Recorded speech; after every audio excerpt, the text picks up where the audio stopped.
அன்பு தோழமை உறவுகளே, திருவரிய காலத்திலேயே கிறிஸ்மஸ் மலர் வளையம் வைப்போம். அந்த கிறிஸ்மஸ் மலர் வளையத்திலேயே 4 மெழுகு திரிகளை ஏற்றுவோம். அந்த 4 மெழுகு திரிகளுக்கும் 4 மைய சிந்தனைகள் இருக்கின்றன. அந்த மைய சிந்தனைகளுக்கான அர்த்தம் உங்களுக்கு தெரியுமா? முதலாவது மெழுகு திரி நம்பிக்கை.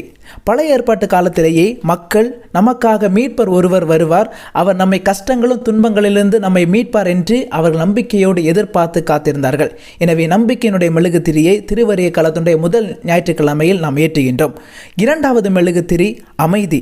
இந்த மீட்பர் வர காலம் தாழ்த்தியதால் மக்கள் நம்பிக்கை இழந்து பாவத்திலே விழுந்தார்கள். அவர்கள் அடிமைகளாக நாடு கடத்தப்பட்டார்கள். அங்கே அமைதி இழந்து வாழுகின்ற பொழுது நமக்கு அமைதியை வழங்க அமைதியின் அரசர் வருவார் என்று அவர்கள் எதிர்பார்த்து காத்திருந்தார்கள். எனவே அமைதியினுடைய மெழுகு திரியை திருவரிய காலத்துடைய இரண்டாவது ஞாயிற்றுக்கிழமையில் நாம் ஏற்றுகின்றோம். மூன்றாவது மெழுகு திரி மகிழ்ச்சி. திருமுழுக்கு யோவான் ஆண்டவராய் இயேசு கிறிஸ்து மீட்பராக இந்த மண்ணிலே பிறக்க இருக்கின்றார், அவருக்கான பாதையை செம்மைப்படுத்துங்கள் என்று அவர் மகிழ்ச்சியினுடைய நற்செய்தியை அறிவித்தார். எனவே மகிழ்ச்சியினுடைய மெழுகு திரியை திருவரிய காலத்துடைய மூன்றாவது ஞாயிற்றுக்கிழமையில் நாம் ஏற்றுகின்றோம். நான்காவது மெழுகு திரி அன்பு.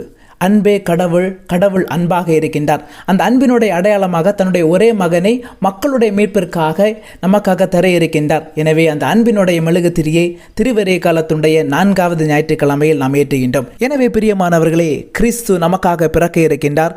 எனவே இந்த திருவரிய காலத்திலேயே இந்த 4 மைய சிந்தனைகளை மனதில் வைத்து நாமே தயாரித்து அந்த கிறிஸ்து பிறப்பு விழாவிற்காக நம்மை தயார்படுத்துவோம். கிறிஸ்துவை நம்முடைய உள்ளங்களிலும் இல்லங்களிலும் வரவேற்போம். ஆமேன்.